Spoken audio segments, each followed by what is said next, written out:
ವೀಕ್ಷಕರ ಚಿತ್ರದುರ್ಗ ಜಿಲ್ಲೆ ಚಳ್ಳಕೆರೆ ಪಟ್ಟಣದಲ್ಲಿ ಶ್ರೀ ಮಹರ್ಷಿ ವಾಲ್ಮೀಕಿ ಜಯಂತ್ಯೋತ್ಸವ ಕಾರ್ಯಕ್ರಮವು ಅದ್ದೂರಿ ಮತ್ತು ಅರ್ಥಪೂರ್ಣವಾಗಿ ನಡೆಯಿತು.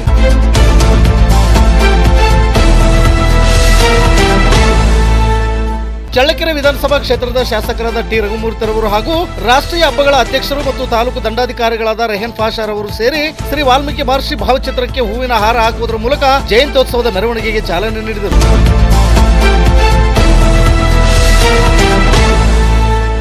ಈ ಕಾರ್ಯಕ್ರಮದಲ್ಲಿ ಶ್ರೀ ಮೈಲಾರಲಿಂಗೇಶ್ವರ ಸ್ವಾಮಿಯ ಭಕ್ತರು ಗೊರವಯ್ಯನವರು ಕೈಯಲ್ಲಿ ಡಮರುಗ ಕೊಳಲು ಹಿಡಿದುಕೊಂಡು ಕುಣಿದು ಮೆರವಣಿಗೆಗೆ ಮೆರುಗು ತಂದುಕೊಟ್ಟರು.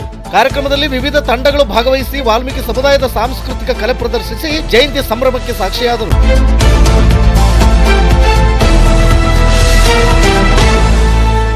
ಮೆರವಣಿಗೆಯಲ್ಲಿ ಚಳ್ಳಕೆರೆ ವಿಧಾನಸಭಾ ಕ್ಷೇತ್ರದ ಶಾಸಕರಾದ ಟಿ ರಘುಮೂರ್ತಿ ಹಾಗೂ ತಾಲೂಕು ದಂಡಾಧಿಕಾರಿಗಳಾದ ರೆಹನ್ ಪಾಷಾ, ಜೆಡಿಎಸ್ ತಾಲೂಕು ಅಧ್ಯಕ್ಷರಾದ ಪಿಟಿ ತಿಪ್ಪೇಸ್ವಾಮಿ, ಅಧಿಕಾರಿಗಳಾದ ರಮೇಶ್, ಪರಿಶಿಷ್ಟ ಪಂಗಡಗಳ ಅಭಿವೃದ್ಧಿ ನಿಗಮದ ಅಧಿಕಾರಿಗಳಾದ ಶಿವರಾಜ್, ಬಿಜೆಪಿ ಪಾಲಯ ಬಾಳೆಕಾಯಿ ರಾಮದಾಸ್, ಇನ್ನು ಅನೇಕ ದಲಿತ ಮುಖಂಡರು, ಮಹಿಳೆಯರು ಮತ್ತು ಸಾವಿರಾರು ಯುವಕರು, ವಿವಿಧ ಸಮುದಾಯಗಳ ಸಂಘಟನೆಗಳ ಮುಖಂಡರು, ಸಾರ್ವಜನಿಕರು ಉಪಸ್ಥಿತರಿದ್ದರು.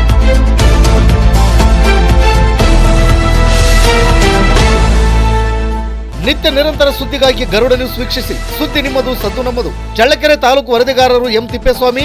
ಇದು ಗರುಡ ನ್ಯೂಸ್. ನಾನು ಮಲ್ಲೇಶ್ ಕಮತೂರು.